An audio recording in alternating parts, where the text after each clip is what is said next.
বন্ধুরা, এই যে আজকে রথের মেলায় চলে এসেছি। এই দেখো চারিদিকে প্রচণ্ড ভিড়। এই যে মন্দিরটা, এটা হচ্ছে অনেক পুরনো মন্দির, রথতলা। রথতলা হিসেবেই পরিচিত। তো এই যে হাজব্যান্ড আর আমি চলে এসেছি আজকে রথের মেলায়। তো অনেকটা ভিড় ছিল, যেহেতু আজকে বৃষ্টি হয়নি, তাই প্রচণ্ড ভিড় ছিল। আর আমরা অনেকটাই রাতে গেছি, প্রায় 9টা নাগাদ। তো তবুও লোক ছিল, দেখতেই পাচ্ছ চারিদিকে লোকে ভর্তি।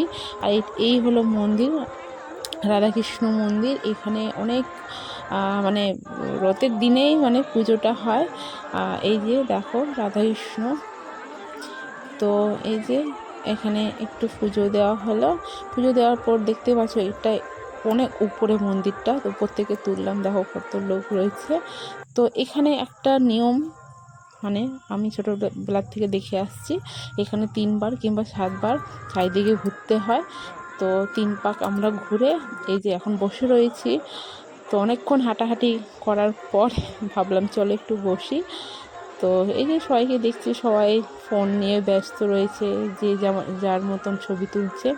তো আমি ভাবলাম চলো একটু ভিডিও করা যাক, তোমাদের সাথে একটু শেয়ার করা যাক। এখানে যেহেতু পুরনো মন্দির রয়েছে, আর এই আজকের থেকে এই মেলাটা শুরু হবে সেই উল্টো রথ পর্যন্ত।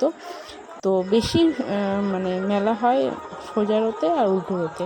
তো এই যে দেখো চারিদিকে মেলা বসেছে, একদম হইচই, বিভিন্ন রকমের জিনিস, বিভিন্ন রকমের খাওয়া দাওয়া, খেলনা, পুরো ভর্তি।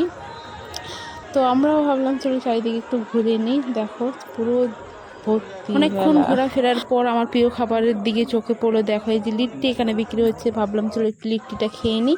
আর তারপরে প্রিয় খাবারটা তো রয়েছে, মেলা বলে কথা, জিলাপি তো নিতেই হবে। তো এই 1 কিলো জিলাপি নিলাম। এই যে দেখো সাথে রয়েছে। তো এখন বাড়ি যাওয়ার পালা। হাজব্যান্ড বাইক নিতে গেছে, তো আমি দাঁড়িয়ে রয়েছি। দেখো এই যে ছোট্ট করে রাধাকৃষ্ণের রথযাত্রা, এটা হচ্ছে বড়। তো ঠিক আছে, ওকে, বাই, টাটা।